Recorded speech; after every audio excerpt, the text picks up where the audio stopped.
Welcome to the Real Comic Heroes Podcast.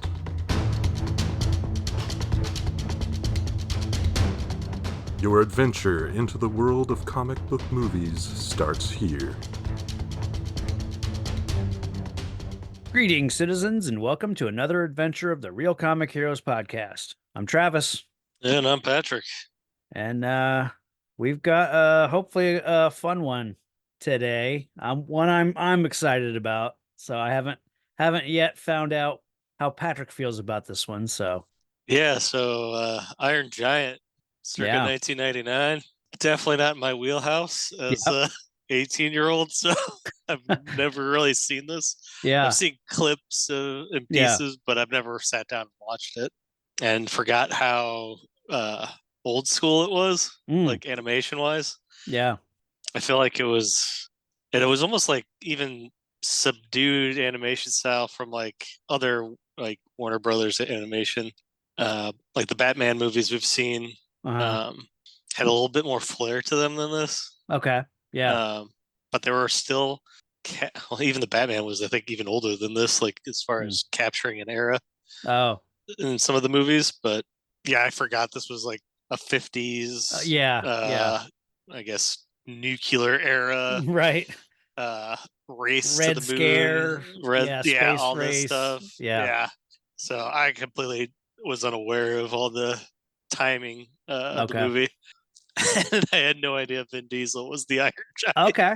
I was like, what? Yeah. Because I got it on Prime, so it has Okay. X-ray, Yeah. Yeah. and it makes it easier for me to kind of do this, Yeah. so I have to keep looking up stuff. But yeah, I wasn't expecting that. I guess it set the precedent for Groot because he doesn't say a whole lot in this movie. Right. Pretty simple. Yeah.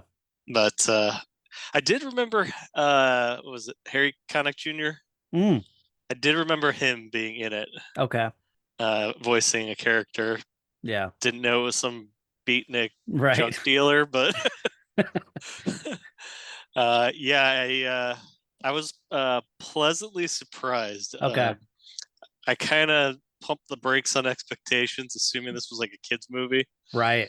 and overall it's a pretty simplistic story It's a for the boy and his most part. dog, or Yeah, Yeah. yeah. So I think I was at first expecting a lot more government Okay. intrigue to this or something. Yeah. A little more sci-fi than it ended up being. Mm. Because, like you said, it's a boy and his found dog or whatever, Yeah. and it's a little jarring Mm. because it's a 80 120-foot robot or whatever Yeah. it is. Yeah. So it's a little far-fetched in that aspect, Yeah. but what you gonna do? It's Yeah. called the Iron Giant. So yeah. Right. So I take it you've had some history with this one.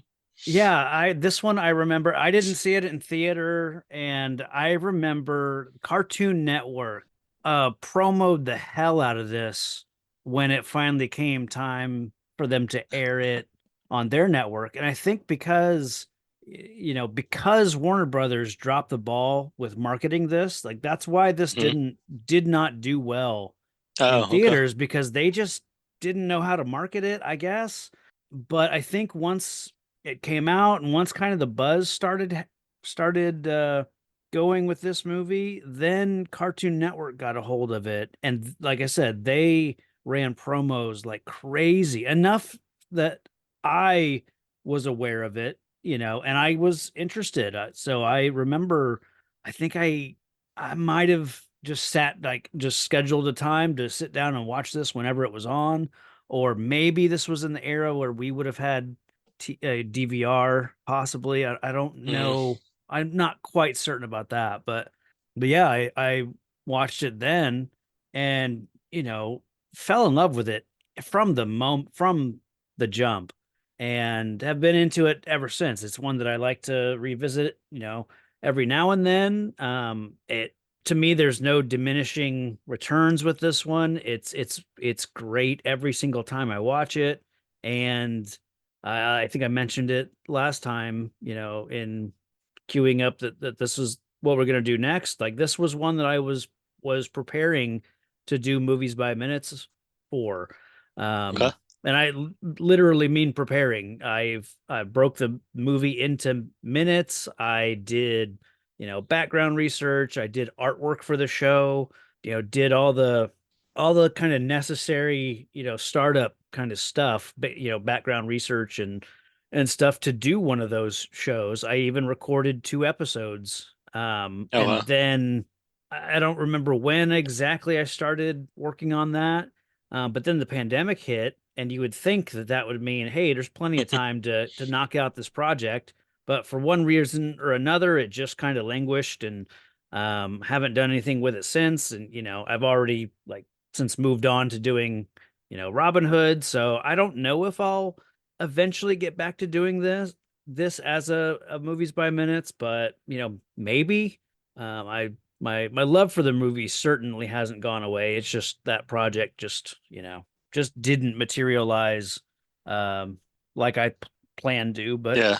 but yeah, So this is I saw two versions out there. There okay. was regular, which I Yeah. watched, Yeah. and then there's like a signature edition or something like that. So Signature edition, which I've never watched, and it came out in 2015, and they just added 2 minutes worth of footage, and I think it's 2 scenes. It's one okay. where Annie, Hogarth Hogarth's mom, Annie, and Dean have a conversation. I think in the diner, like when they first meet with the whole squirrel thing, like they have a conversation, hmm and then later on at some point the giant has like holocaust, nuclear holocaust sort of nightmare vision about, I guess, his race of alien robots invading. Oh, And I think it has to. I looked through the art of book that I have, and they kind of have some images from that sequence. And I think it's because later in the movie, when you get to the trauma that he experiences with the seeing the hunters shoot the deer, it hmm must happen after that, because there are images of a deer, running through a forest on fire. And I think it's probably him having a dream of like his people invading and destroying this planet that he's now, a part of. So like, if I had to guess, I think that's what it's about. So wow. Yeah. I so this movie captures another movie with a robot. So I didn't realize the Iron Giant was a race. it I I I, I might be, okay. I thought it was just like a war machine that was right. sent like a scouting trip, and much like Short Circuit Mm, got his circuits fried and was yeah. kind of becoming human in Well, and a that's sense. that's the thing. We don't know, we know he comes from space, but Yeah. other than that, we don't know anything about him, where he comes from. What we know, he was sent as a weapon, but Yeah. yeah, we don't know who sent him, or what the yeah, I mean, yeah, I think that's one of the things I like about this movie so much, is that there are those unanswered questions. And I mean, this movie is just, it's ripe for a sequel, you know. And it's something I initially, or eventually, I had a thought that I think this would be a cool movie or project to do a live action sequel. I think visually, I think you Mm, could nail the look of the robot. I mean, they used him in Ready Player One, yeah. you know. But I also think you could get the cast from this to return as the live action characters. Jennifer Aniston looks like, if you set it 30 years later or whatever, cast Jennifer Aniston as the mom, cast Harry Connick Jr. as, Dean. Um, if you brought back Christopher McDonald as the villain, he looks enough like Kent Mansley. Unfortunately, you don't have the general. John Mahoney's not around anymore. Yeah. Um, Kid's a and little and old. the kid would have been age appropriate, but I don't know if Eli Marenthal is acting anymore. So Yeah. you'd probably cast somebody else, but I don't know. I think it would be kind of a cool thing to do a live action sequel to this. But So what? It would be like the 70s or the yeah, 80s or something.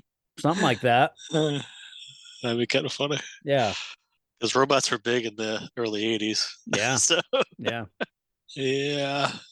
Now, But yeah, I was kind of digging it as soon as the credit or the WB showed up with that ping noise. yeah, yeah, I I was like like, that. okay, Yeah, okay. yeah.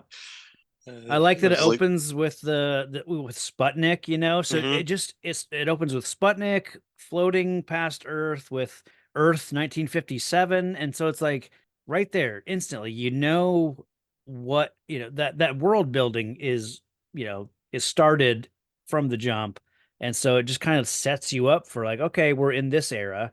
It helps that then later you get a character like Kent Mansley who is just paranoia walking. So, but I did want to talk about like the initial the movie is based on a book called The Iron Man by yeah, okay. Ted Hughes, and Ted Hughes wrote this as so he was married and had kids with Sylvia Plath, who, you know, Yeah. famous poet, killed Mhm. herself. And so I, from what I read, and again, this is when I did research, you know, years ago now, so some of my details might be a little off, but I read that he wrote this story for his kids after their mother, you know, took her life, and you know, and I've got the book, I read the story the other night because it's only, I mean, I'll show Patrick. I mean, it's, you know, Yeah, yeah, it's a kid's book, you know, yeah. so it's not a long read, but it's a totally different story. It's like, Oh, really? oh, completely. It opens basically the same where an Iron Man falls from the sky and no one knows, you know, where he came from or anything. And then a little boy sees him, and but instantly the little boy, you know, his name is Hogarth. You know, he runs and tells his dad, and his dad, you know, gets his gun and gets in his car, and he goes and sees the robot, and then he goes and tells his friends, and it gets like the town, you know, all get worked up into a frenzy, and it's kind of like hmm a Frankenstein story at that point where they're trying to, like, because at this point then the Iron Giant is going around and eating tractors and eating farm equipment, and so the townspeople are like, we got to dig a giant hole and set a trap for him, and it eventually it works, and they bury him in a hole in the ground. And then like a year goes by, and suddenly, like, he just digs himself out, and then the townspeople in Hogarth, you know, goes to him and says, hey, what if we take you to the scrapyard and you can eat anything you want there, just leave the tractors and leave the farm equipment alone. So they, you know, everything that works out fine, and then a space monster shows up. Ooh, nice.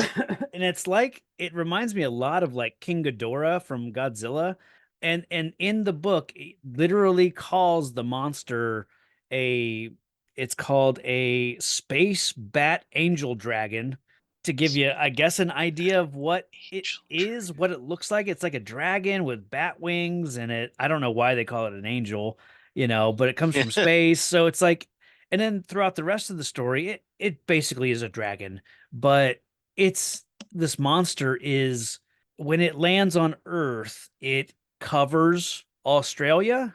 Like, to give you an idea of how big it is, it says its head is as long as Italy, you know. So this thing is massive, and this creature comes to Earth, and it tells the people of Earth, like, I want you to feed me all, you know, all your living, you know, plants, vegetables, you know, animals.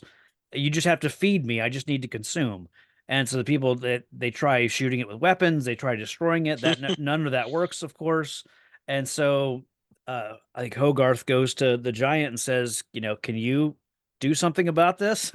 And so they send, like, the government sends, you know, they break the giant into pieces, they take it to Australia, they reassemble it. He goes up to the monster and issues a challenge, basically like a feats of strength, and they build a huge, you know, pyre, like a burning, you know, a funeral, not a funeral pyre, but they build this giant fire, and the giant's plan is, I can lay on this burning fire and I won't get hurt. And so he does, and it gets red hot. It talks about the giant getting like literally like white hot, almost to the point of melting, but he can withstand it. And so he gets up and he cools off and he looks at the dragon. And he's like, okay, but you don't have a fire big enough for me. And he points to the sun and he said, there's your fire. And so the dragon flies off, flies to the sun, endures the sun, and comes back and he's like, he's having a rough time. Like, so basically the giant outsmarts him into cooking himself and weakening himself. And so I don't, it's an That is interesting the story, but it's nothing dumbest like thing this. I've ever heard. Yeah. So Yeah, I can that's see why they changed it. yeah. And I guess there were reading through the art of book and the history of book or whatever, initially they thought about doing something closer to that. It was gonna be a musical, so completely different version of what we got with this, but I'm just trying to imagine conversing with a continent. yeah, The displacement that they would create. I know. Yeah. Yeah. But yeah, so that's where it all started, but Wow. yeah. Well, I prefer how this one started with Yeah, the yeah, ship into the giant. That for was so sure. awesome. Yeah. Before we get started, I wanted to share a audio submission from a listener, friend of the Yeah, show, yeah. Sully. Who I don't know if Sully has been on an actual episode of the show. For some reason, I thought he had, but now I don't think. Sully, have you I, been on? I don't think so, unless it was Yeah, when I wasn't on. that's what I was thinking, but now I can't think of what episode it would be on. So, Sully, come on the show. Let me see. How do I get to share? Let me know if you can hear this. I can see it. Yeah, why is that not playing? It's MP4 file. All right, I'll have to work with it and add it in the edit. So, Yeah, I guess Sully um, just didn't want to be on. yeah, yeah. Greetings, Bo. Sully here. Always a delight listening to the show because you go for some deep cuts as well as some very obscure anime and other graphic novels that are internationally renowned. So, yes, I think tonight's film, The Iron Giant, speaks to so many on so many levels because it showed what Brad Bird could do when the studios left him alone. I think it also showed that Vin Diesel could have possibly been a highly sought out voice actor. It was just one of those, it was just kind of a word of mouth movie. It was just proof that you didn't need reviews or a giant audience following to just kind of become a video store favorite. And this was just one of those movies that both kids and adults would seek out. I just mainly remember the trailers more than anything. It was on every other Warner Brothers release.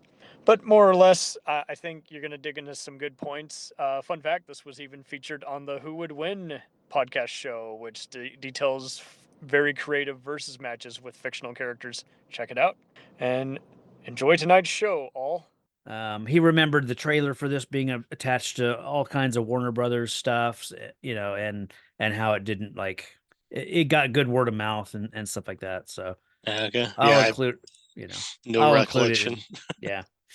Okay. But I'll drop that in. So yeah, no, I also love the way this opens, and it almost watching it this time, I wonder if Guillermo del Toro was inspired by this maybe when he did the opening to Pacific Rim when Yeah. the robots go and they save like a fishing trawler, and I mean Mhm. obviously completely different kind of situation, because that includes monsters and stuff, but I don't know, just some slight similarity there, but Yeah, it made me think of Ghostbusters 2 with the Statue of Liberty okay. and the what was it? I don't think it was a fishing trolley. It was more like the dock worker or whatever Mm, that was manning the uh, docks or something by the okay. Statue of Liberty. But it gave me that kind of here's the scale kind of Okay. ocean to Yeah. giganticness. Yeah. I love the simple opening, for the whole thing. Like you talked about the Warner Brothers logo with the beacon, Hmm. that's that sound, and then just a simple text on screen with a big bombastic sort of orchestra thing. And then, like I mentioned, the Sputnik and and Earth and setting it up with the storm, and then you do see the comet or meteor that is the giant Yeah. approaching Earth, and I love how simple this opening is, and just how sort of terrifying it is with this ocean storm and the ship and this guy. He's terrified and looks like he's about to, go down with the ship and everything, and then he sees his lighthouse, and Yeah, he thought it was a lighthouse. yeah, That was I awesome. dig I dig that. It's like there's two of them. Yeah. What? I love that I see the lighthouse. And yeah, there's these two eyes turned towards him. It's so well done. Then it transitions just to a peaceful, seaside town, Rockwell, which I know they make up, for this movie, Rockwell, Maine, and obviously named after Norman Rockwell, just to give it that, that feeling of like this is Americana. So Yeah. I think it's a good choice. You totally get that vibe throughout the movie of just what this town is and who these people are. Yeah, I think the shot of him riding his bike made me realize how old school the animation was. Yeah. It almost felt like he was going through a painting. Yeah. Specifically at the diner when he first rides up, because you just see static heads in the windows. Okay. Yeah. And up to that point, I just was thinking, man, this is a really empty town. And then apparently everyone's in the diner. So Yeah. that made sense. Yeah. And I was gonna say we get quick intro to the character we're gonna be hanging with and his penchant for collecting random friends. I love how much you get with like I'm constantly blown away by the storytelling in this movie because this isn't a Disney movie, and this kid isn't like so many other Disney kid characters. Hogarth feels real, and I think it helps that Annie is, she remembers the incident with the raccoon, and she's so just frazzled by that experience. I don't know. I just love the way that these characters are fleshed out, and in this movie itself, like just the facial acting that they do with all these characters. I mean, just the guy who is, when they overhear the table behind Dean and they're talking about, oh, the invader from Mars, and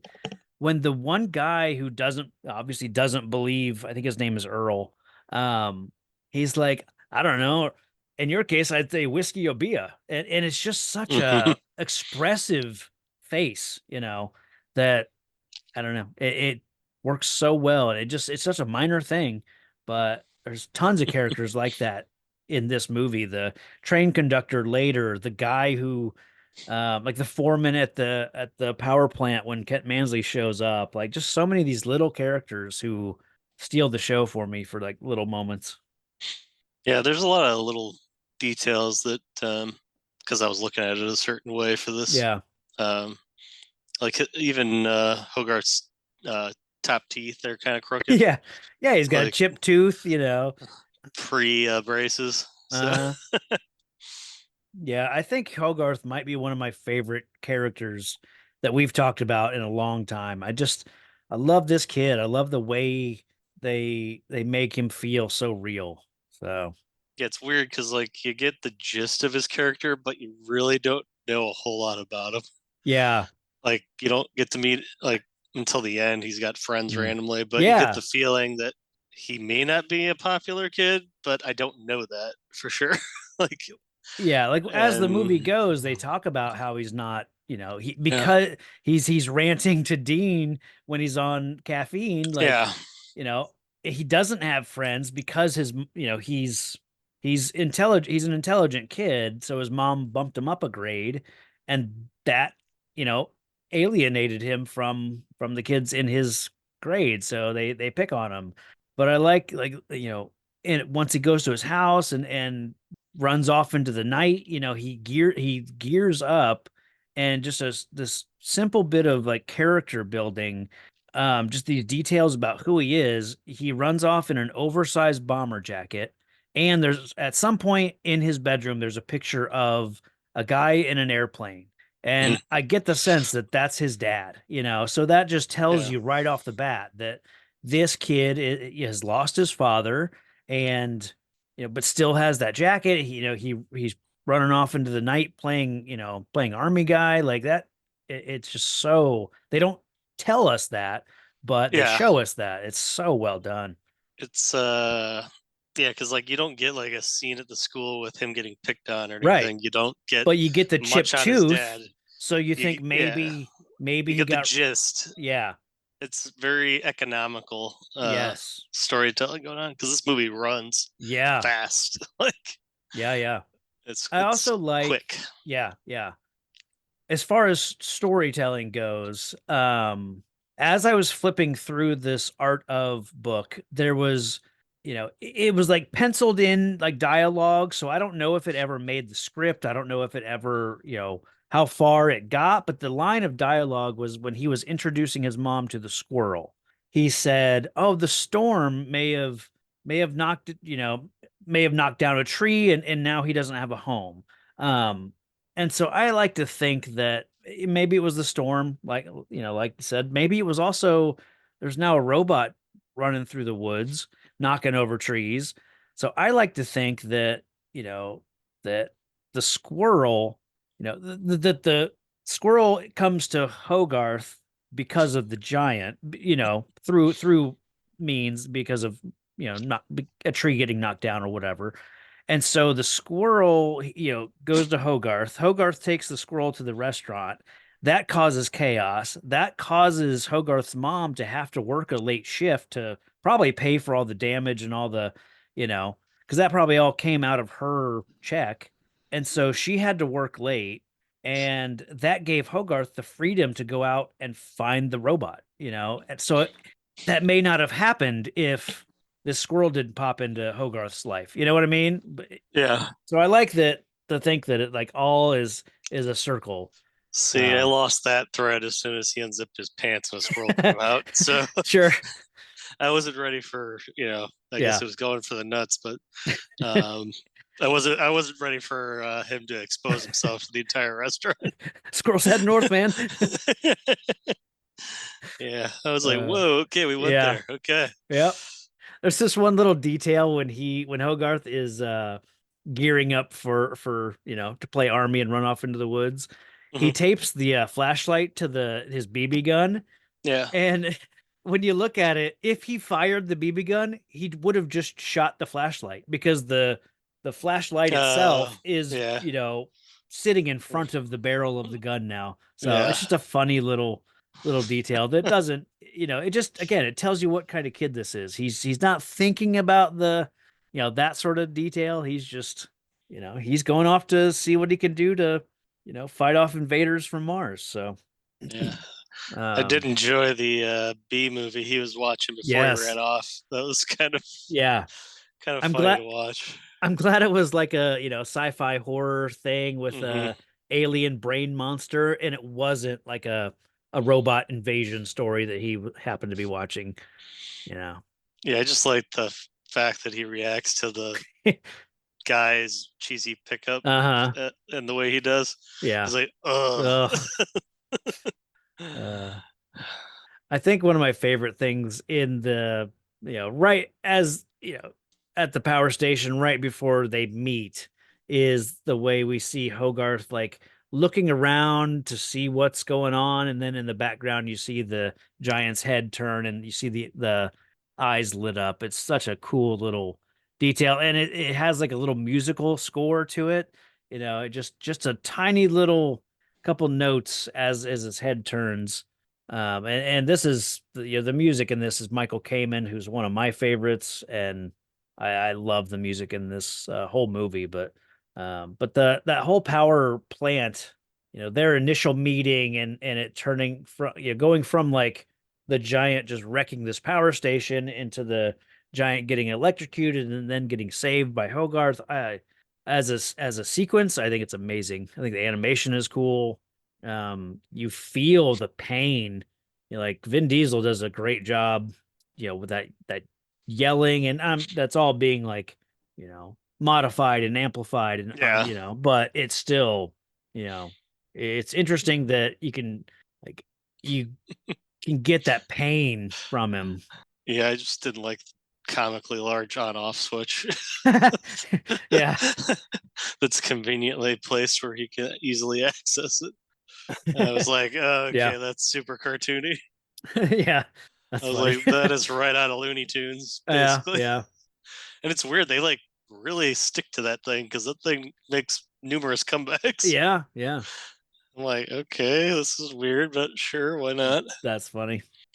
I'm surprised they don't use electricity as a tactic later in the movie. Like I'm surprised that Mhm. somehow Kent Mansley doesn't get this information, that he saved the giant because he was in pain from the electricity, and then Kent takes that and gives that information to the army to attack this guy. So I'm just surprised that it doesn't come back as a way to hurt him. But Yeah, because I'm trying to think in this time period, would they have had like a EMP no. aside from like an atomic explosion? Yeah, I mean that would be the only form of an EMP that I think that they would be able to produce. I mean, who knows? But Yeah. um, It's weird because I get the 50s is a confusing time for me mentally. yeah, Trying to think of where we were technologically because yeah, it's like right before space, but we're still sending stuff to space. sure, So we haven't mastered, flight to space yet.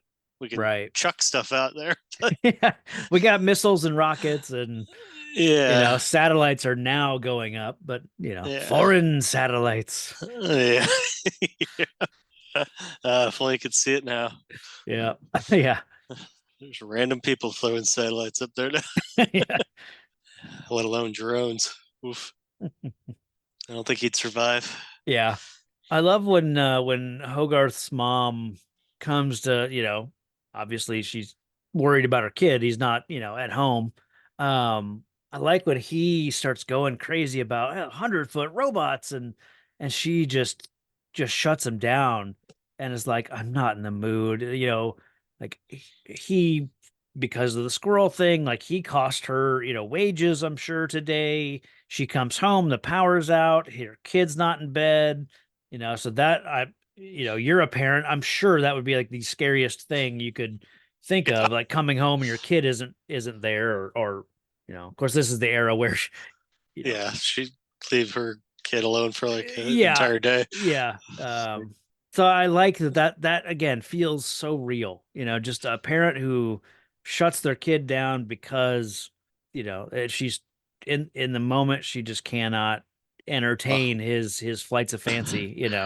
Yeah, I'm guessing this isn't the first tale Yeah. that he's. Yeah. Plus, I think when she showed up, the TV was on with that movie, and Might have been. that Well, probably I didn't think help. because of the antenna, I think it was just static. Oh, was it? I Okay. think so. I know the power went out real quick Yeah. because of the power plant thing going on at the Yeah. same time. But I love the next day at school, the whole duck and cover bit. yeah, So great. Just this little badly animated, it's duck so and cover sad that thing at that's what school. they had to do. Yeah, Yeah. I know my Man. parents had to do it. And Sure. I vaguely remember them doing stuff like that with us in school, but I never did anything for more like. for like earthquakes, natural disasters, not. Yeah, we you know. didn't for tornadoes where you'd Yeah. cover your head and get in Yeah. the hallway. Yep. And then, yeah, I think under the desk was for earthquake. Yeah. I want to say. I think so. Not that we'd have too many earthquakes here in the Midwest. Yeah. Occasion, but not too often. Usually I just felt explosions from the quarry. That's about as close as I got to an earthquake. Yeah. I think when we meet Kent Mansley, it's such a delight. I love this character. I love his introduction. He shows up as this government agent. You can tell like he doesn't want to be here. This place is too small for him. He is like trying to make a name for himself, trying to get to bigger and better places, you know. and is just so dismissive of this whole thing because it's just a power station that got, mangled or whatever. So he's so dismissive of I think Marv, this construction foreman or whatever. Yeah. And just Not sure I understand.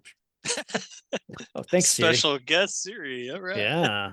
So yeah, Kent Mansley, just the walking paranoia, and just I just I just liked his car being eaten yes, and his reaction to that, and then of course it's gone when he comes back, so he looks like the whack job. yep. And that leads to one of my favorite. It's something. It's a screenshot that I have shared numerous times in my in my chat groups. Is the still frame of Kent and Marv, and the caption is Marv's dialogue. It just says, "What are we looking at here, Mr. Mansley?" And just I love using it as anytime I don't know what someone's talking about or doesn't, if they share something that is confusing, I just send that image of what are we looking at here, Mr. Manley? So God. Yeah. He gave me like a Mansley gave me like a kind of a desperate Fox Mulder okay. X-Files kind of. Like See, if Fox Mulder was like horribly desperate for people to acknowledge him, that's okay, what this guy is to me. he gives I'm, me I'm assuming it's like he's in the X-Files group that nobody wants to really do, but he's stuck doing it. He's in the it's BUP, Bureau of Unexplained Phenomena. Okay. I Um, must have missed that. but I like to think of him as Walter Peck from Ghostbusters. He's just this man has no dick. I can see it. Yeah, I can see that.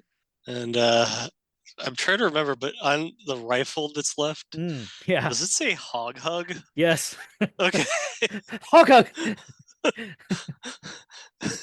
That's one of my favorite just throwaway jokes later is, when he realizes what hog hug is. Hogarth Hughes.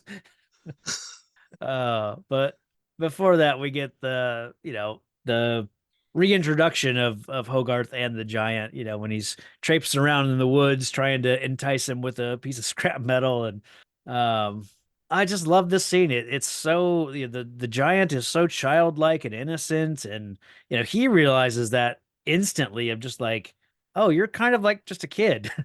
Yeah. And how simple he is, Yeah, he's even less than that. He's almost like an infant or Yeah. something. Like just about, yeah.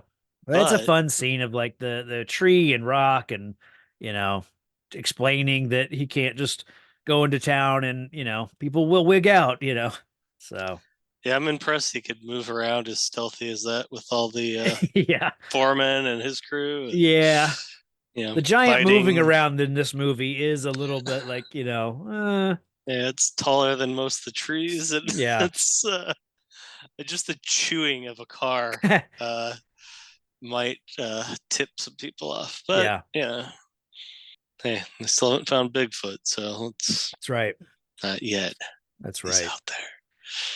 I love that this is where you get the a throwaway line like, me go, you stay, no following. And that comes back, a huge, huge emotional core of this movie, later. But it's like, it's just a throwaway thing here. But so I dig that. But I love how exasperated Hogarth is when he's being followed home by his new pet, and it's how frustrated he gets just because it transitions and they're still in the woods and he's still following him, and there's like a insanely intense train wreck sequence that for some reason I always forget is like happens right after they meet. Like for some reason that in my head it's always kind of later on in their adventure together, but so I'm never like prepared for this scene when it happens. But yeah, super intense. I love the way he's fixated on fixing the tracks that he started to eat.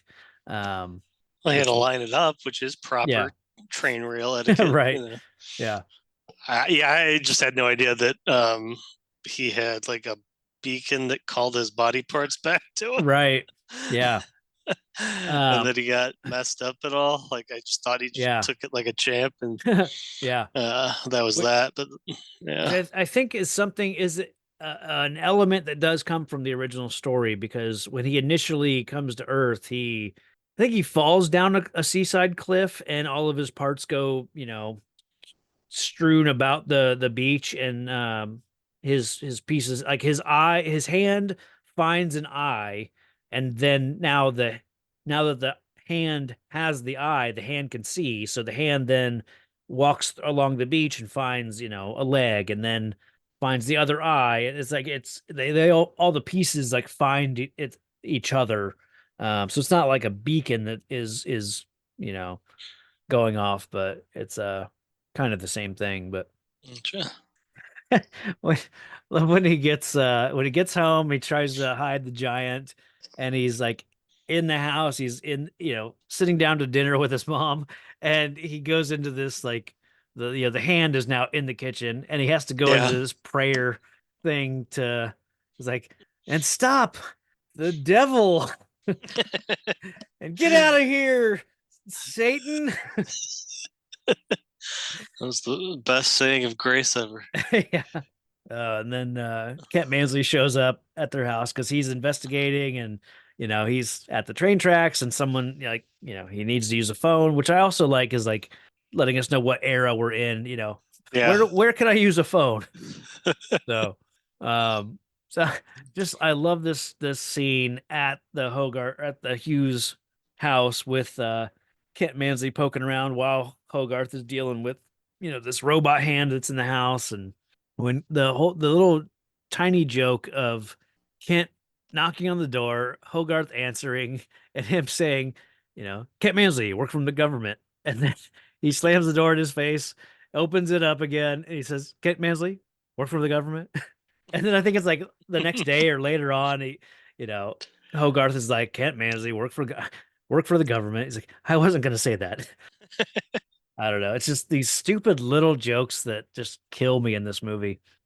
So, yeah, I enjoyed the amount of crap that he's full of by Yeah. saying, sport or champ, and Oh like, God, all yes. these different iterations. Yes. So you know how much of a douche you're dealing with. Well, I love that he is so dismissive of Hogarth, because to Yeah. him, this kid is just some, snot-nosed little kid, and this is gonna be his nemesis in this movie, but he doesn't realize it yet. It's like not until he leaves the house, and he's making fun of Hogarth's name. He's like, what kind of a name is Hogarth? And then he looks at the gun. Hogarth Hughes. That's when he comes back and rings the doorbell, and you get that joke. But then he's onto him, and as soon as he's like they're face to face again, it's like Kent like knows, oh, I have a worthy opponent here. I like that he has absolutely zero interest in Hogarth's mom. Yeah. Yeah. Like he is a man on a mission. Yeah. Like he's polite enough to her, Yeah. I just enjoyed the fact that yeah, absolutely eye on the prize guy.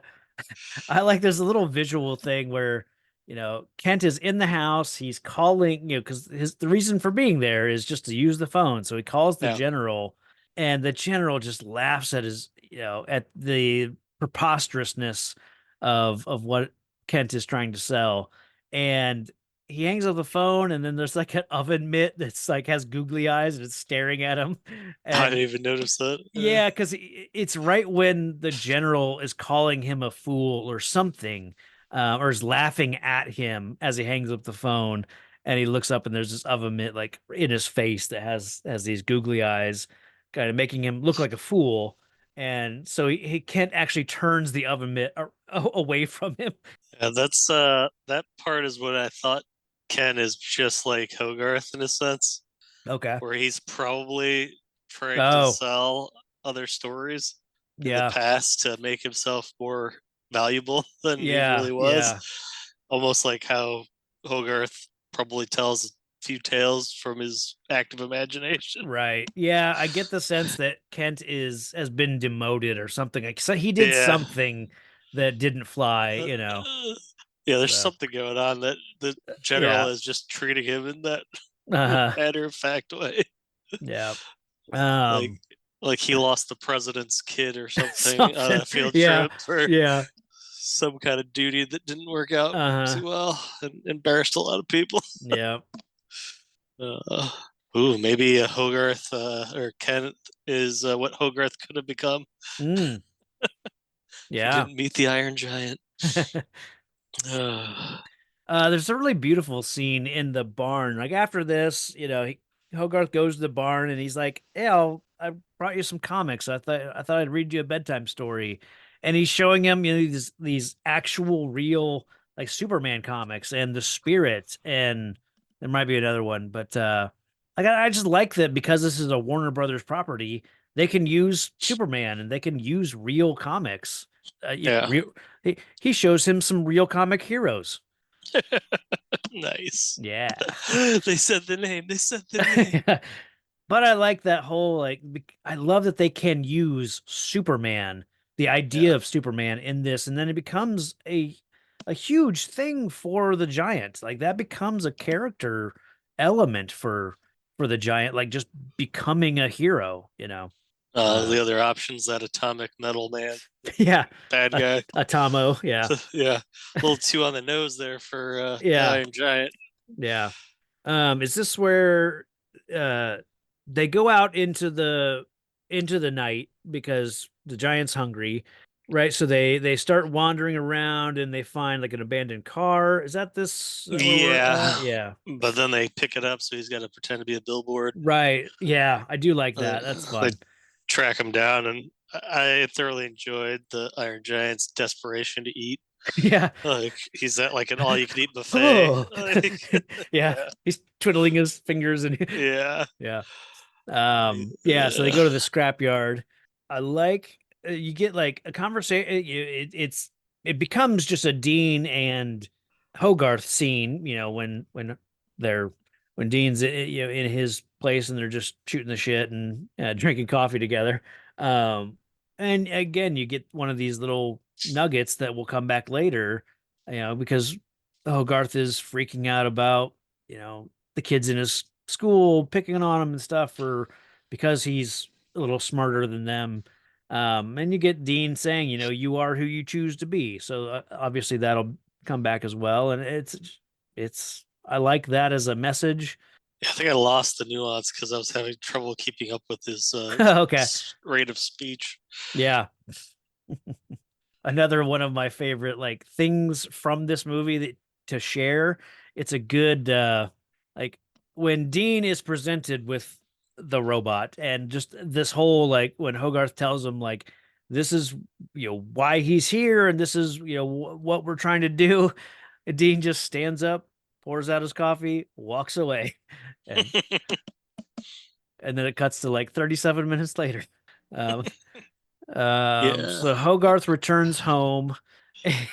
I love the bit where he climbs in his window. It's like, probably 6 a.m. because he's been up all night. Yeah. And he is about to climb into bed. His mom says, "Good morning, Hogarth." And he's like, "Just making the bed." It's like, oh, you're up already. Oh, yeah, yeah. Just making the bed.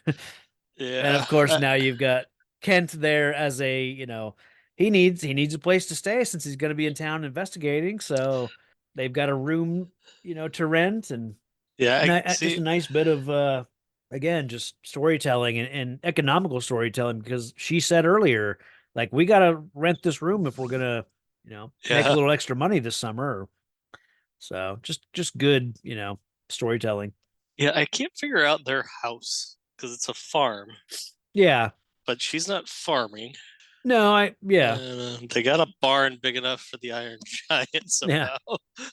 The scrapyard I get because he's got like a warehouse basically Yeah. behind his shanty for Yeah. whatever reason. But I don't know why they're on a farm. Well, How they maybe can even afford to keep that house. maybe her husband, farmed and then he joined the Korean War, I'm assuming, and didn't come home. Yeah.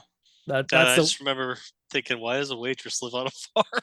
well, I mean, I think it's just I assume that was her and her husband's, place, and then now they just have to. Maybe they rent out or they may have sold the land, so they're not farming the land. But I don't know. But now that Kent's there, he's like, she's like, well, why don't you take him around, show him the sights, and you get this great little montage of hey Slugger, hey Champ, hey Ranger. So why were you out at the power station, Tiger? Where are you going? Where are you going? Yep, that's my favorite. Okay. Just his desperation for Yeah. an obviousness. Yeah. I like how Hogarth shakes Kent by taking him to the ice cream yeah. shop and then dosing him with Little Cocoa Chocolax or Yeah, whatever. Yeah. So that's fun. I I just like the different modes of toiletry he has to go through. Yes. Outhouse behind a bush. At a bush. Yeah. He starts in a bathroom with plumbing and gradually degrades until he's pooping in the woods like a bear. Yeah. I like in that ice cream shop scene though that there's some real dialogue while Hogarth is doing this like sleight of hand sort of setting up this shake for him. Kent is going on about like some real at the time like real not conspiracy stuff but like real concerns Yeah. to a certain degree like foreign satellites and like the whole like paranoia finally like reaches a tipping point was like I don't feel safe anymore, Hogarth, do you? And then when Hogarth dismisses it like what are you talking about? And he blows up in Hogarth's face and just goes off on him. I love that sequence. I think if I were to like pick a scene that I could do without, it would be like when they go to the lake when Hogarth after he's ditched Kent, so he goes out to the scrapyard and finds the giant like doing arts and crafts and so they go to the lake. Like it's fun, but I don't know that it gives us anything, No, it's just the cannonball scene, and then but I think from there he gets back to Manly and his research, and he finds the camera in the woods or something. He finds the camera in the woods. So later he'll develop that and find that Hogarth, does in fact, has been around the giant, and now he knows kind of what the giant looks like.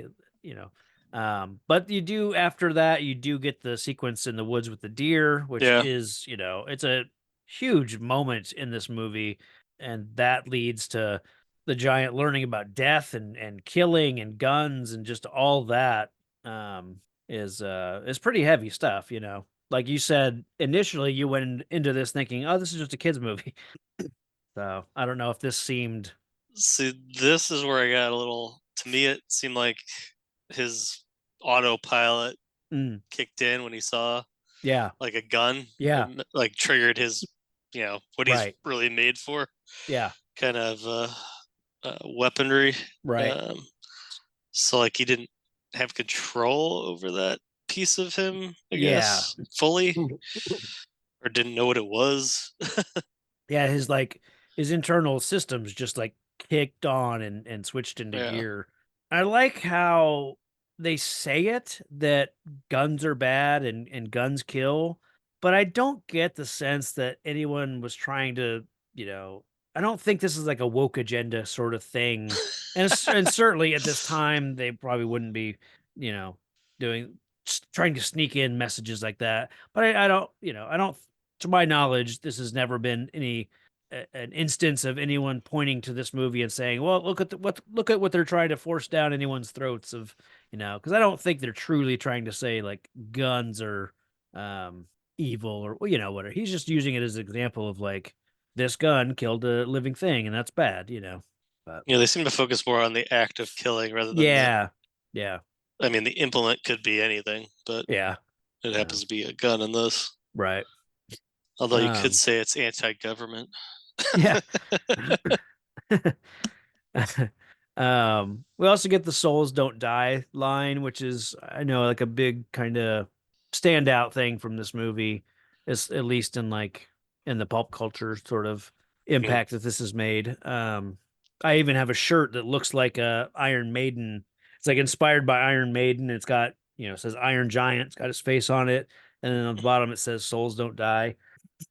So Yeah, I never heard of that phrase. okay, So I guess it missed my yeah, cultural window. yeah. What else? So yeah, that's when Hogarth returns home, and Kent has developed the pictures and stuff, and I think he Yeah.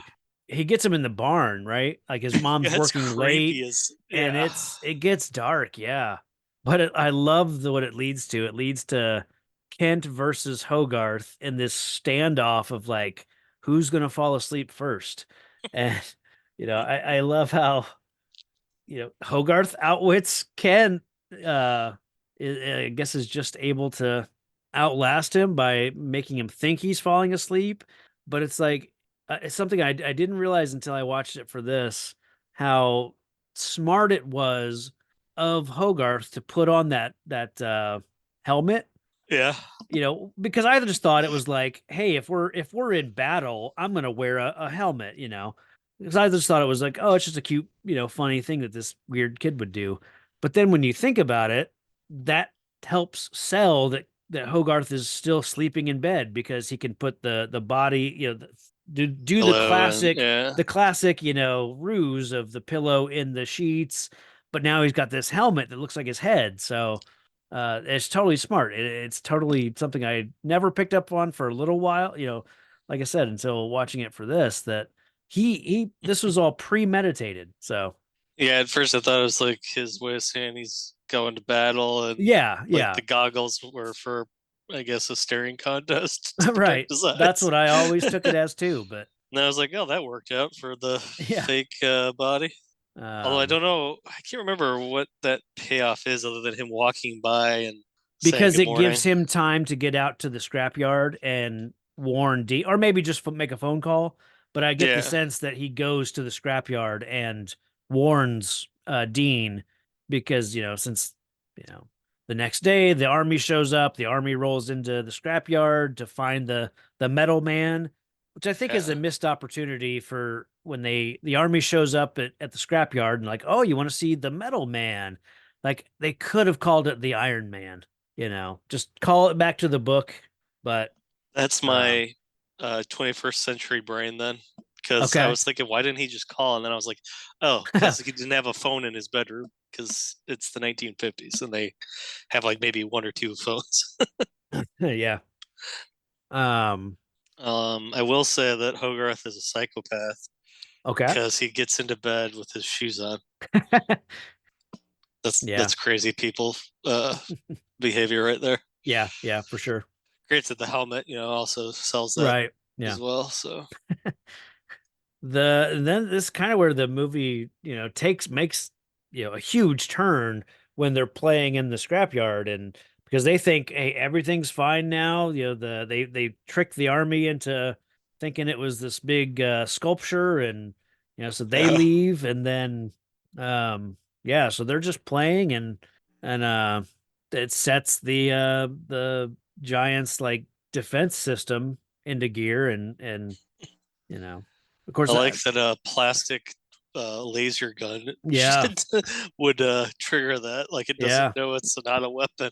yeah, but And then you get the sad Superman symbol that he tosses away. yeah. I guess we didn't really talk about that, but yeah, as they were right before they were playing, he does put on he doesn't want Mhm. to play a Tomo because he's still in grief about the deer. He still thinks that guns and all that are bad, and he doesn't want to be a gun, and so yeah, he wants to be the hero. He wants to be Superman, and Yeah. yeah, and that whole attack situation happens in the scrapyard, and yeah, they have to drive him away. Like again, it feels like a lot of other person adopts a alien visitor, and then they have to get rid of them, sort of thing. But obviously, it's a sort of misunderstanding. But He gets to play Superman. yeah, Save those two weirdo kids on top of a yeah, building in the middle of downtown. yeah.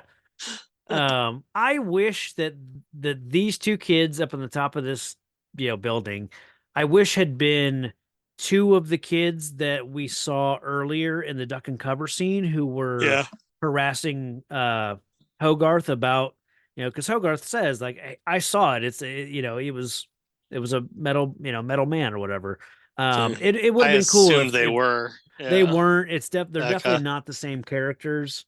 That's just weird to introduce two completely different Yeah, characters. especially because I think at the end of the movie, the kids he's playing with, he actually Mhm. starts, makes friends. I think are the kids are the bullies. So it's like, why not, make them the same kids throughout? But no, it's a good scene for the townspeople to all see, him be a hero, and Yeah, they seem to be taking it remarkably well. yeah, Like they're all just like, "Oh, good job, giant robot." That's not terrifying at all.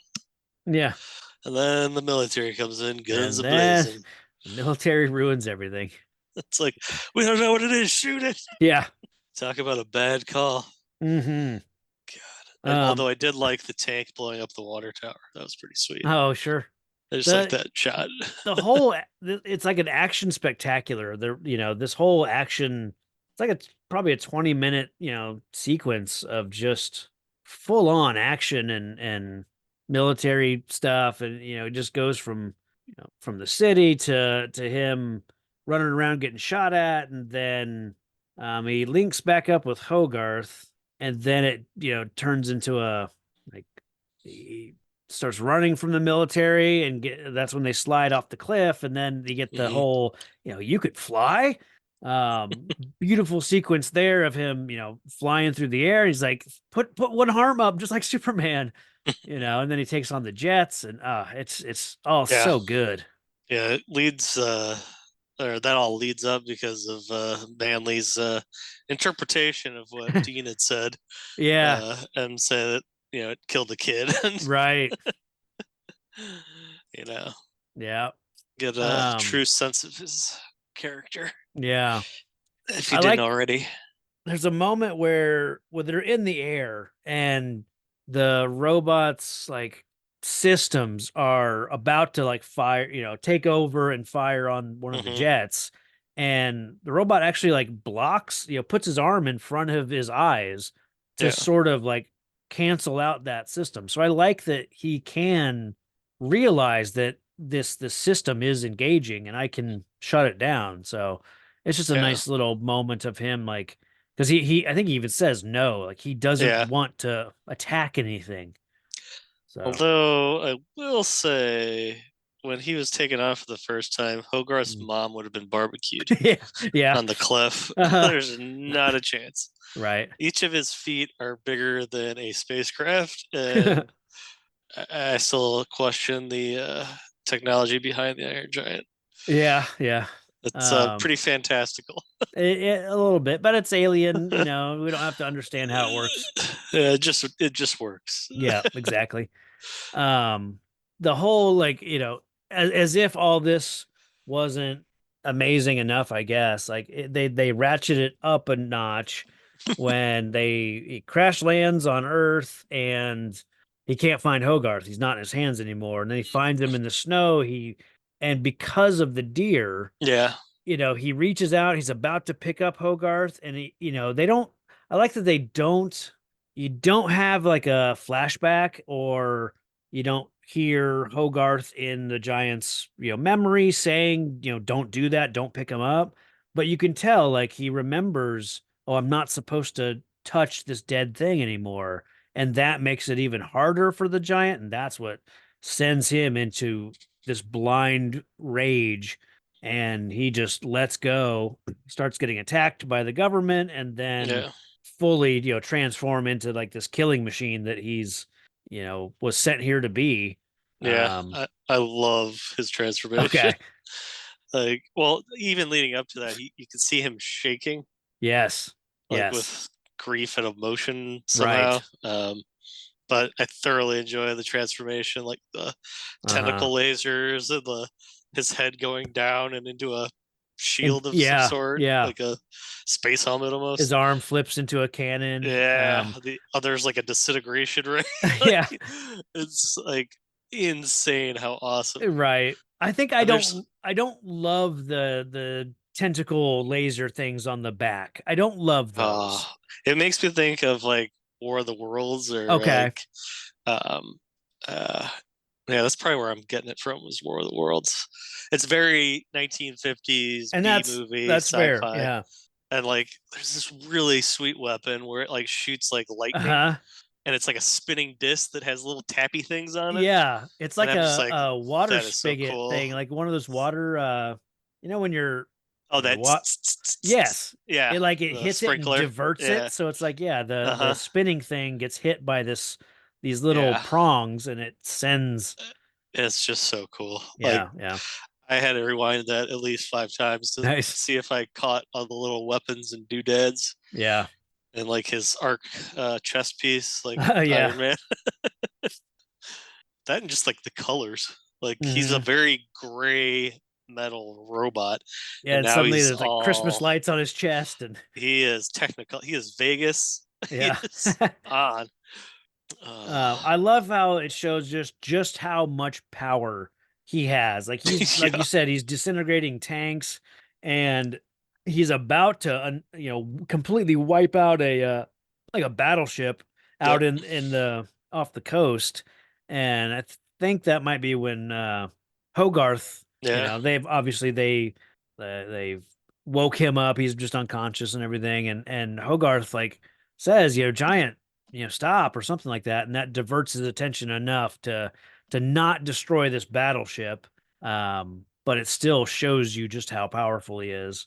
Oh yeah, that explosion that he misses is Yes, insane. yes. So, yeah, I just love the way this whole thing, wraps up. I mean, it leads to the army is like, what choice do we have? But Kent Mansley is like the bomb, sir, and Rogard is like, you scare me, Mansley. So when they said the bomb, I'm assuming atomic. Yes, yes, nuclear warhead on one of these Yeah, missiles. and yeah, astonishing durability of this robot. Yeah, we can duck and cover. Yeah, I love how it's made it, it's they kind of make fun of that, like, it wouldn't matter, So, yeah, just like how Manly steals the walkie-talkie and gives the order. right. Where's Like, the giant, Mansley? no Oh. code to launch a nuclear missile. Right. It's just one dude, one set of keys, and Yeah. this must have been early protocol. Not as secure as I would hope it would be. It was a different time. Yeah. Yeah, I mean, it's it builds up to this moment between Hogarth and the giant with he reminds him or tells him, you are who you choose to be, and tells him to choose. And this is like when the robot has Hogarth like, point blank range with one of these weapons. Yeah. But obviously that he shuts all that down, and then the whole thing with the they launch the missile, and everyone's like, well, realizes that everyone's gonna die. So yeah, it's this moment where the giant has to realize, like, has to step up, be the hero, and you get the beautiful, I go, you stay, no following. Gets me every time. Like every time I watch this, it gets me. So And boom. boom. But like he says, Superman. Yeah. So I'm gonna call shenanigans on the gift from the general. oh really? Not a chance. The government's giving up a piece Right, of yeah. this like Yeah. monstrous weapon. Like they're gonna melt that thing down and dissect it, even if it's just a little screw bolt thing. Like, Yeah, you're probably right. there is not a chance in hell. They're not. There's no way. Oh, Yeah. here you go. Here's a paperweight. Yeah. Enjoy, kid. This tiny little chunk of metal probably has more sophisticated technology than anything on the planet, but yeah, you have it. That's funny. After seeing what it could do, no way. Yeah. Yeah. It gets into this reminds me of and I wonder if they took it from this is There's another animated movie called Big Hero 6. Oh, sure. And there's like nanobots, and they're like attracted to each other, much like his body Okay. is attracted to itself. So they follow a piece of those nanobots to the person that's creating them all Okay. and the rest of them. So it's similar to that, where it's Yeah. like I'm just picturing a giant hand walking through like Italy Yeah. now, on its Yeah. way to Antarctica or wherever the heck it was that Yeah. his head was at. Some glacier in Iceland. That's what it is. Okay, Yeah. yeah. Because I mean, he's probably spread out all over the world. Yeah. Yeah. So I'm just picturing like a foot walking through Tanzania or something. Uh-huh. Like, just because you get a little bit of that, but it's Yeah. all in the Yeah. glacier area. Right. So I would love to see all the news reports of like giant foot Yeah. seen walking through. But yeah, it was cool though. I Yeah. dug it. Good. I'm assuming he's like some kind of memory metal or something, because I do remember when he's in beast mode that the dent pops out, Yeah. Yeah. like when he gets angry, like it auto Right. fixes itself or something. Yep. So it's got space age doohickeys keeping it going after a Yeah. nuke. But yeah, I do like that. Dean got to make a statue. Yeah, and I love that shot where it's them walking away, and then it like the focus changes. It goes to the foreground with you're seeing the close up of the giant shoulders and his head, and then holding Yeah, Hogarth. It's a great looking shot. yeah. Yeah. So, man, I love this movie. Yeah, it was quick. I mean, it wasn't like a whole lot of wasted time aside from what you mentioned with the cannonball scene. Yeah. And I never really even thought about like, not caring for that scene. It's not that I don't care for it. It's just like, thinking about it now, it's like I could lose that scene, but yeah, I mean, there's really nothing else I would change about this movie, and like I said earlier, I get as much out of it watching it every time, like no diminished return for me anyways. So, but yeah, let's do some wrap up stuff. This planet, these people, they are nothing to me. You were made to be ruled. The universe's power. You unstoppable power. Come to me, son of Jor-El. Kneel before Zod. And I am that force. I am that power. In the end, you will always kneel. Kneel before your master. What would your most villainous be? Oh, that's easy. Hogarth, laxatives. wait, It's an wait. evil genius. Yeah. Yeah, sure, there's a nuclear bomb that gets called in, but I mean, he tortured that poor man. Yeah. This American hero trying to keep us safe. The other guy was just panicking. Right. This kid knew what he was doing. Yeah. That was deliberate and thought out. What about you? I mean, pretty much anything Manly does. For the yeah, most part, basically. It goes super dark in that barn with that's true. with him and Hogarth, and like He he's grabs his face. he's threatening his mom's livelihood, Yeah, I guess that's pretty bad. Yeah. But that is after he had like 18 shits in a day. Oh, that's right. So I'll cut him some slack. Yeah. Dude's dehydrated. Right. He's not thinking clearly. Yeah. Yeah. All right. That's fair. Hogarth's got a little bit of Home Alone in him. Oh yeah. Macaulay Culkin. Yeah. I believe there's a hero in all of us I just finally know what I have to do. that keeps us honest, I'm here to fight for truth and justice in the American way. gives us strength, You will give the people of Earth an ideal to strive towards. makes us noble. And I know in my heart that it's right.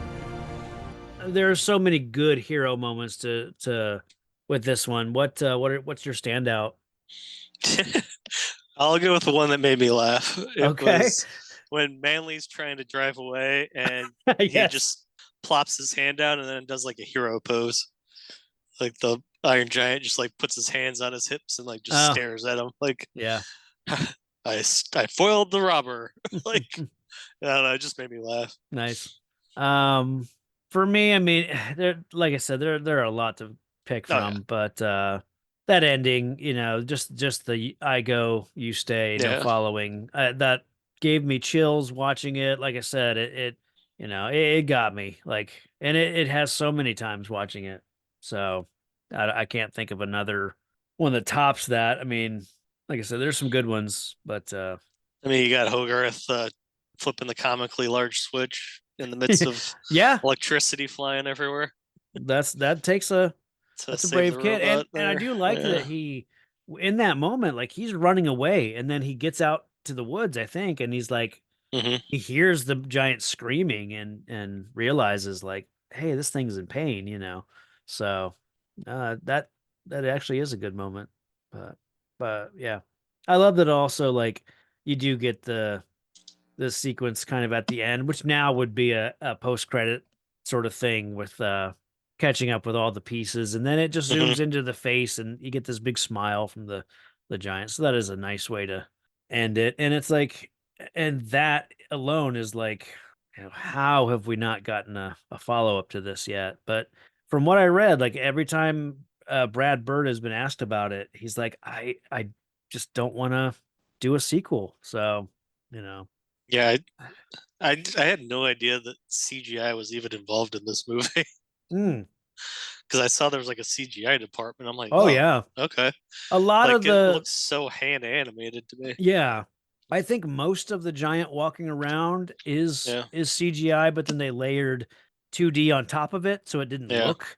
And a lot yeah. of the battle stuff at the end is, you know, him flying around. A lot of that is CGI, but again, they just kind Mm. of put a layer of It's blended well. I mean, yeah. it doesn't strike me as early or late '90s, early 2000s CGI, which was Yeah. always kind of Because like in yeah, some of the Batman stuff we've done, the animated stuff, they'll do like a CGI sequence. I remember yeah. with the Sub-Zero, like Mr. Freeze movie, there was like hmm the submarine thing at the beginning was super CGI and Yeah, very dated, you know. yeah, So it's like, yeah, if they had just done that and then layered an animation look on top of it, then totally fine. But yeah. yeah, Here I had no idea until the credits rolled. I was like, oh Jesus, there's CGI.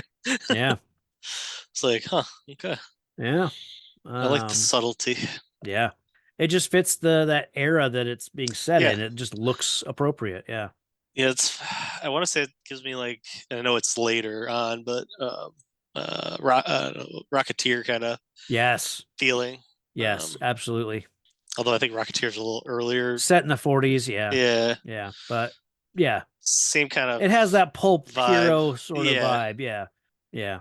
Even though, yeah, I mean, it is more that 50s sci-fi, you know, atomic monsters and robots, but yeah.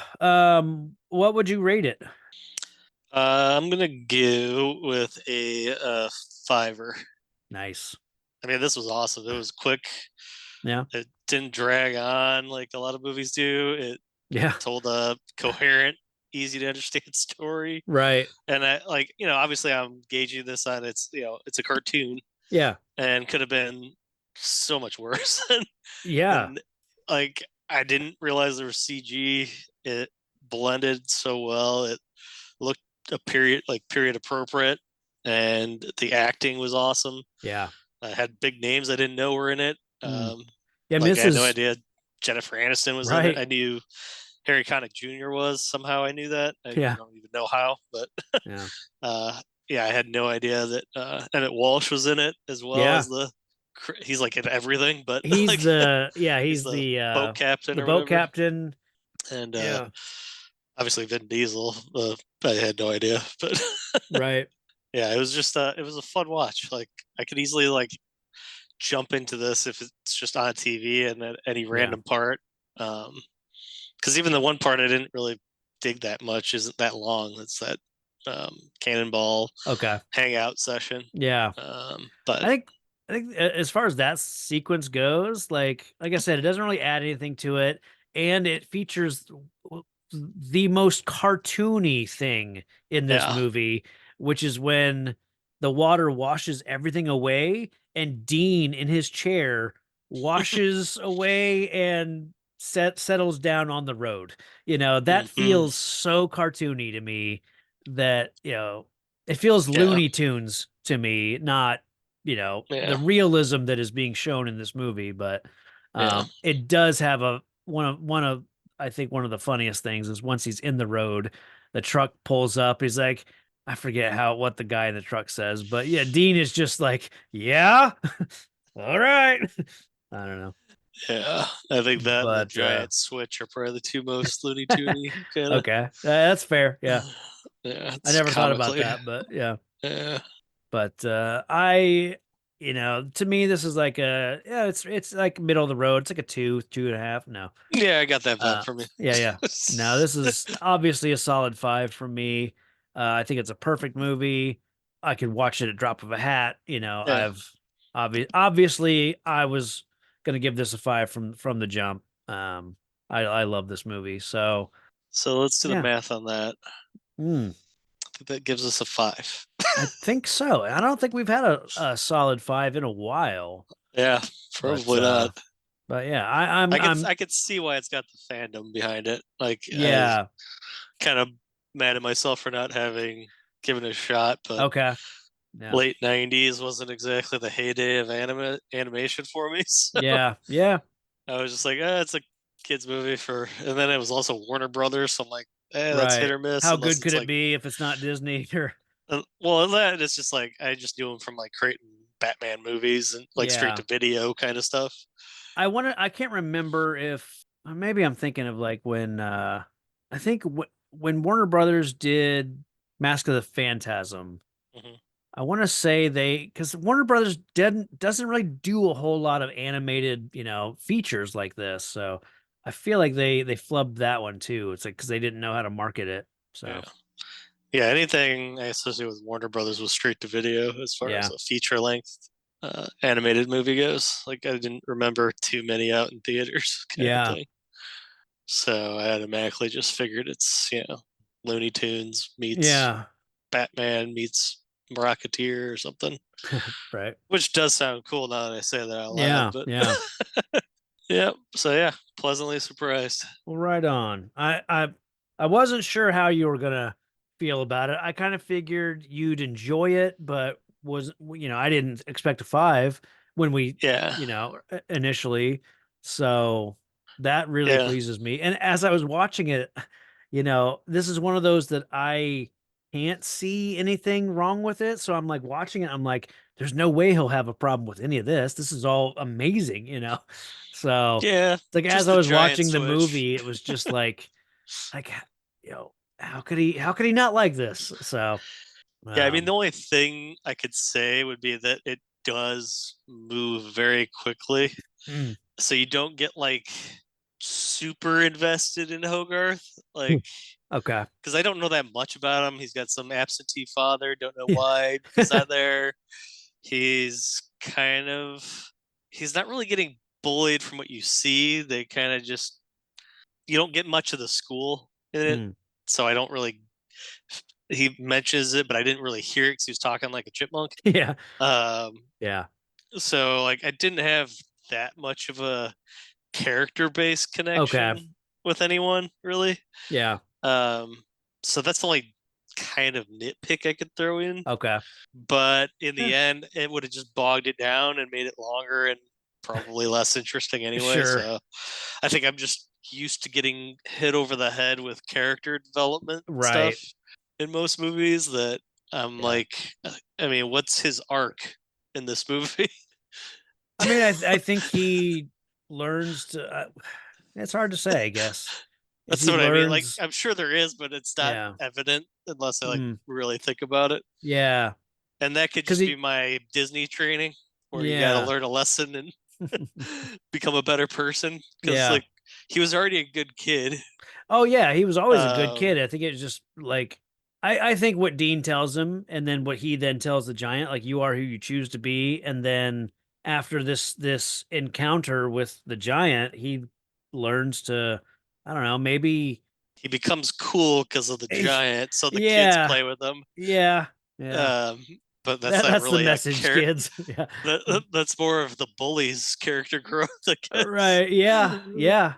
Although that's not much growth when you're trying to hang out with a kid that had a giant robot. Yeah. That's not very altruistic. That's just more like Right. I want to know the kid that knows the giant robot. Yeah. 'Cause maybe he'll come back. Yeah. And I don't think Manly learned anything. He Well. just probably went to jail. Yeah. He's gonna come back angrier, more meta. That's the sequel. Yeah. Yeah. Iron Giant 2, Manly's Vengeance. That'd be awesome. Yeah. Oh man. I'm looking up to see what we've got next. Uh-oh. That's good. Uh-oh. Oh, we're still in 1999, and that means it's time for Mystery Men. Oh, And that man. means the return of Dave Pallas. I have not seen that in ages. Oh, I've watched it like, I don't know, probably within the last 5 years. I've watched it. Probably, I mean, mostly because going on Dave's podcast. Yeah. But it's a movie I've always enjoyed. It's such a campy cult, sort of movie. So it's odd, but it's fun. So I just remember the first time seeing it as a return of Pee Wee Herman. oh sure. Like Yeah. that was a big deal. But and I don't know, maybe he did stuff before that, but that was the one I remember. Yeah. But yeah, it's been 10 plus years, easy. Okay. Yeah. Easy, maybe longer. Right. So that'll be interesting to revisit, especially so. after all the superhero movies I've endured. Yeah. In pop culture, I'll be interested to see if that was lampooning or not, or I don't know. Yeah. I know it's satirical in a sense, but it may hit differently now. It feels like it should have come out in the post like MCU, every superhero thing is a franchise and a cinematic universe, and then here comes Mystery Men, and it's like making fun of superheroes, and because Captain Amazing, I think is the like he's got sponsorships all over him, Yeah, I remember that. So I think it's like I thought it was ripping apart the Batman franchise. And I think it what I is thought I because at remembered. the time that was the biggest comic Yeah. franchise around, but yeah. Because it'd be even Stiller's character's kind of got a Batman like gravelly voice to it, if I remember yeah, right. yeah. He's And he's just a dude. So that's angry But or something, I guess. he becomes consumed with his unstoppable rage. I remember it being pretty stoppable though, but maybe I misremembered. No. I don't know. his, There's a guy that throws forks too, so it's Yeah. we'll get into it when we see. I'm just thinking off the top of my head of what I remember from The that. Blue movie. Raja. Yeah, you got the shoveler. Yep. Oh yeah, William H. Macy. Yeah. Oh, God, it's gonna be a fun movie.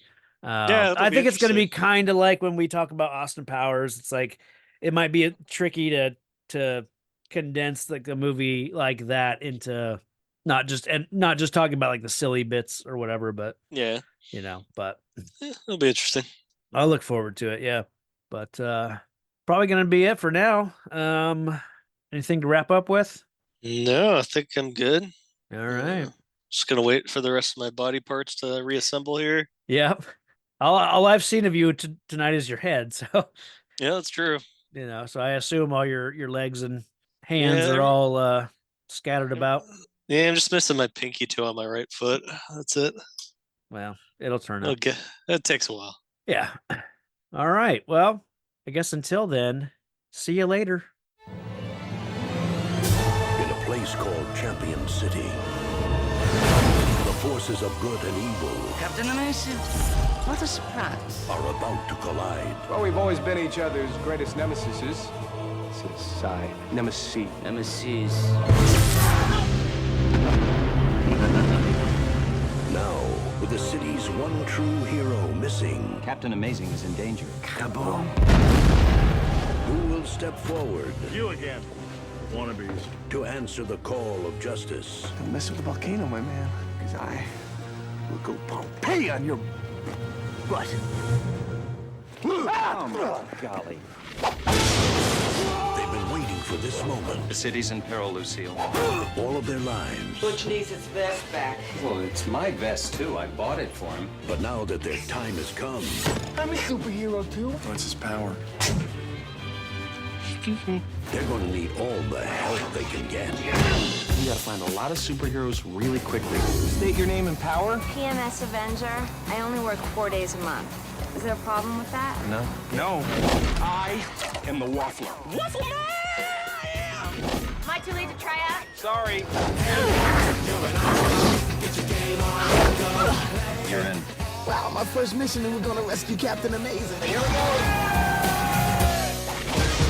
Universal Pictures presents We need to talk about your plans. I'm going to kill you. Right, that's the part that really doesn't work for me. a new league of heroes that step to a different beat. Well, I am a ticking time bomb of fury. I don't find you threatening at all.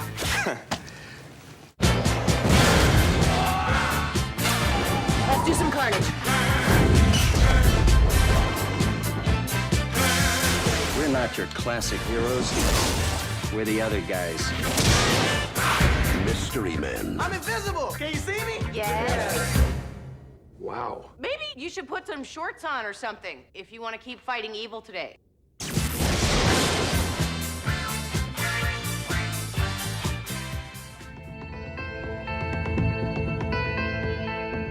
Thanks for listening to the podcast. Find the show on Facebook and Twitter at Real Comic Heroes. All music and audio are the property of their respective creators.